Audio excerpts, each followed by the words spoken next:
కాంచీపురంలో కామాక్షి పరదేవతా దేవాలయంలో ముఖమండపంలో ఇద్దరు విద్వాంసులు కూర్చున్నారు. ఒక ఆయన మూగవాడు, ఒక ఆయన కామాక్షి ఉపాసకుడు. ఇద్దరూ కూర్చున్నారు.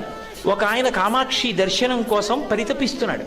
ఆ ఉపాసకుడు జపం చేస్తున్నాడు అంతర్ముఖుడి. పక్కనున్న ఆయన మూగవాడు. ఆయన ఏం కామాక్షి దర్శనం కోసం చేయట్లేదు, అమ్మవారిని ధ్యానం చేస్తున్నాడు. అమ్మవారు కాలి మంజీరములు చప్పుడవుతూ ఉండగా అలా ముందు నుంచి నడిచి వెడుతోంది.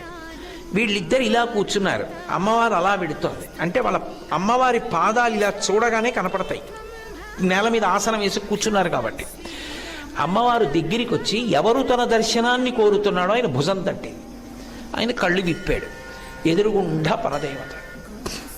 ఆవిడంది, అమ్మ ఎప్పుడు తాంబూల చర్వణం చేస్తుంది, మహాపతివ్రత లక్షణం అది.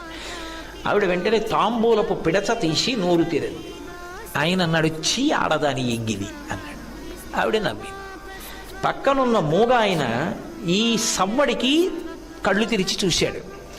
ఇలా చూసింది ఆవిడ. ఆయన నోరు తెరిచాడు. ఆయన నోట్లో తాంబూలపు పిడచ ఉంచింది. వెంటనే ఆయన అమ్మవారిని అలా కూర్చునున్నవాడు కూర్చున్నట్టే ఆ పాదాల వంక చూసి గొక్క తిప్పుకోకుండా 100 శ్లోకాలు చెప్పాడు. పాదారవింద శతకమై అమ్మవారిని ఇలా చూశాడు. అటు నిలబడి ఉంది కదూ, ఇటు శ్లోకాలు చెప్తున్న వాడిని ఇలా క్రీగంట చూసింది. ఆవిడ కటాక్షం అంటారు, పొట్టి చూపు. ఇటు చూసింది ఇలా తల తిప్పకుండా.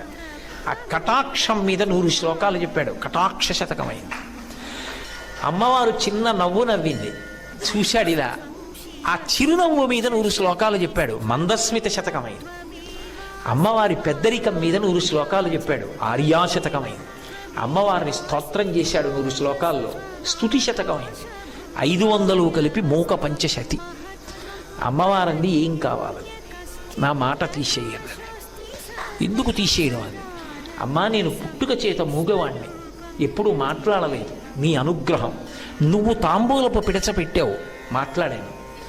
అమ్మా, నోరుంచితే ఏదో అక్కర్లేని మాట మాట్లాడతాను, వద్దమ్మా తీసేయాలి. తీసేసింది ఆవిడ. ఆయన కామకోటి పీఠాధిపత్యం వహించారు ఒకప్పుడు. మూక పంచశతి అని 500 శ్లోకాలు మంత్రాలే అంటాడు.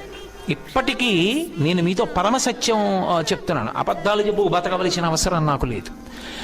అమ్మవారి మీద మూకశంకరుడు చెప్పిన ఒక్కొక్క శ్లోకాన్ని పారాయణ చేస్తే 9 గ్రహాలు కూడా మళ్ళీ అనుకూల స్థితిలోకి వచ్చేస్తాయని చెప్తారు. అవి కూడా దుష్ట ఫలితాలు ఇవ్వడం ఆపేస్తాయి. అటువంటి శ్లోకాలు చేశారు.